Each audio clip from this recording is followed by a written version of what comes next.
Fala galera, tudo bem? Seja bem-vindo ao canal do Colecionador. Hoje é dia 17 de dezembro de 2015 e eu acabo de assistir Star Wars Episódio 7. E aí galera, tudo bom? Esse é um vídeo que vai ter spoilers ou algumas revelações de enredo. Então se você não quer saber, se você gosta de surpresa, corta o vídeo, para de assistir agora, vai lá, assiste o filme e depois você volta aqui e me assiste o resto. Tudo bem? Então pessoal, o que eu tenho a dizer sobre o Episódio 7? É um bom filme. É um filme redondinho, uma continuação assim, emendada na antiga trilogia. Tem todo mundo ali que a gente ama. Tem o Han Solo, tem a Leia, tem o Luke, tem os androides. Ou seja, é tudo redondinho. Mas é tão redondinho que o filme não traz surpresa nenhuma. Especialmente se você sentou aí na sua casa, ligou sua TV LED, sua TV 3D e assistiu a trilogia antiga, o episódio 4, 5, 6. Você vai ver como se você vai ver o 7 quase como se fosse um remake. Isso me lembrou muito de Jurassic World. Quem viu Jurassic World esse ano, que o filme explodiu nas bilheterias, $1 bilhão. Um monte de gente saiu falando bem do cinema. Por quê? Porque é praticamente um remake do primeiro Jurassic Park, lá de 92. Então, inclusive eu fiz um vídeo sobre isso aí no canal. Então, assim, é aquele filme tão redondinho que você fica assim, hã? Aham. As cenas são interessantes, são bem produzidas, mas assim, você sempre consegue adivinhar o próximo passo, a próxima cena, porque você já viu aquilo, tanto na trilogia antiga quanto na trilogia mais recente. Segue a mesma fórmula. Por exemplo, a primeira trilogia começa lá com a trilogia nova, mais recente, o episódio 1, 2 e 3, começa lá com o Anakin no deserto. Né? O episódio 4 começa com o Luke vivendo num planeta desértico. E agora o planeta 7 começa de novo com a protagonista vivendo num planeta desértico.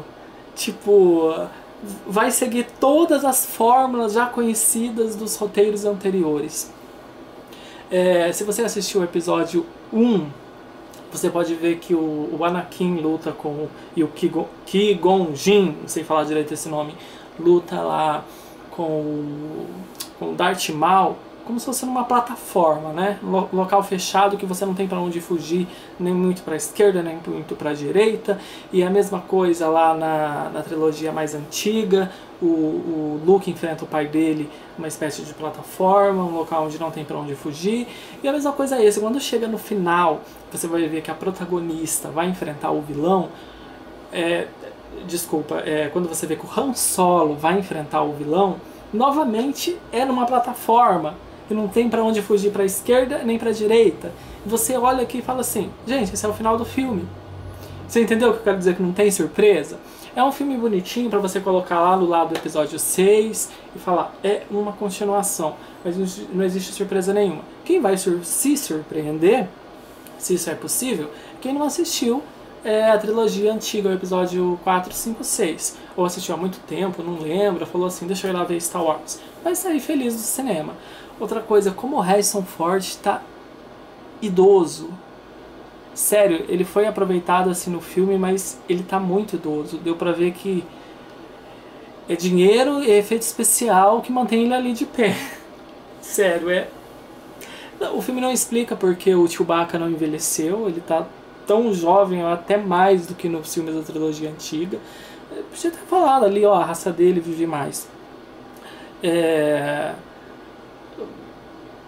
Quem tá esperando um monte de Jedi, quem gosta da nova trilogia, episódio 1, 2 e 3, tá esperando um monte de Jedi, não vai ver. O protagonista negro, o Finn, ele é chamado de Finn no filme, ele tem umas tiradas assim, meio Cafajeste, meio Han Solo. Parece que você está assistindo a trilogia anterior. Algumas cenas literalmente copiadas, sabe? Tem um filho que é traidor. Vou revelar. O filho do Han Solo. Ele que é o vilão. Ele que foi pro lado negro da força. Quando o mestre dele fala assim, agora você vai ter que enfrentar seu pai, diz mais ou menos assim, você já fica assim, e ele tipo ora assim, estou tentado a ir para a luz, para os Jedi, você vê assim, ele vai precisar tomar uma atitude radical para se libertar de uma vez da luz. Quando no final o Han Solo se encontra com ele numa plataforma, você fala assim, ele vai matar o pai dele. Tipo, sabe, surpresa zero. A Leia tá completamente irreconhecível. Não sei se é a maquiagem que deram na atriz, ou porque não é uma atriz que, ao contrário do Harrison Ford, não é uma atriz que fez muitos filmes depois de Harrison Ford. A gente foi acompanhando ele envelhecendo, né? Cada novo filme que ele fazia, você ia acompanhando. Então ele é completamente reconhecível ali. Agora a Leia, quando chegou no filme, antes dela abrir a boca, eu falei, gente, será que é a mesma atriz? Tipo, foi muito difícil reconhecer ela. Mas depois que ela abre a boca, você vê que a voz é a mesma. É ela sim, é reconhecível, é Carrie Fisher o nome, não sei. Não sou daqueles fãs extremamente fanáticos de Star Wars. Assisto, gosto, mas não é aquela coisa que eu fico reassistindo.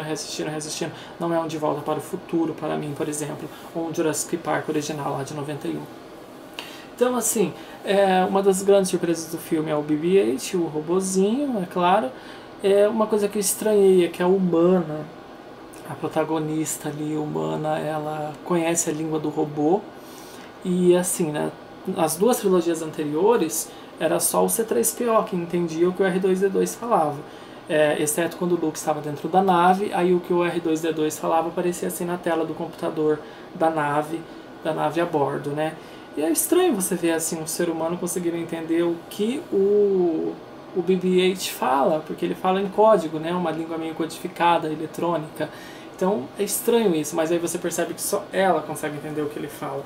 O Finn, e o Finn, outra coisa, o Finn é um Stormtrooper. Uma coisa legal ali é que mostrou mais ou menos o que seria, mostrou bem raso, mas mostrou o que seria a vida de um Stormtrooper. Ele é um Stormtrooper renegado. Legal, é legal. É inegável que esses novos filmes teriam que mostrar um pouco mais desses personagens secundários que fizeram tanto sucesso nos quadrinhos nos últimos 40 anos ali. Por exemplo, o pessoal quer ver mais Stormtrooper, quer ver mais Boba Fett, quer ver mais não sei o que. E outra coisa, a continuação se tornou mais tão óbvia, tão óbvia. O filme inteiro é eles em busca do Luke Skywalker. Que o Luke fugiu, que o Luke tentou formar uma nova ordem Jedi, mas um desses se rebelou, que aí é o filho do Han Solo, e deu a entender que, isso não está no filme, deu a entender que matou ali os novos estudantes, fugiu, foi pro lado negro da força, e o Luke meio que virou um eremita, que nem é o Anakin no episódio 4, se afastou, não quis saber mais de nada. E a continuação assim é tão óbvia, no final é a menina lá encontrando o Luke, que dá a entender que ela é filha dele. E, ou seja, a continuação vai ser o Luke treinando ela, a mesma coisa do episódio 5, que foi o verdinho lá, esqueci o nome, o Yoda treinando o Luke. Ou seja, tão redondinho que você sai do cinema já sabendo tudo que vai acontecer na continuação, você entendeu?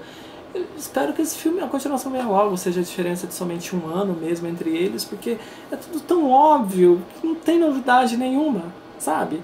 Não é que nem, tipo, eu saí do cinema maravilhado, por exemplo, com Divertidamente, com o primeiro Star Trek, mas esse novo Star Wars é uma continuação seriada sem novidades.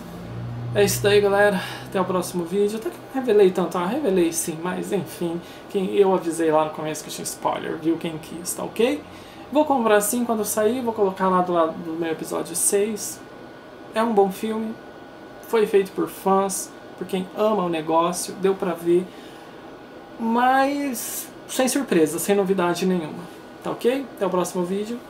Fui.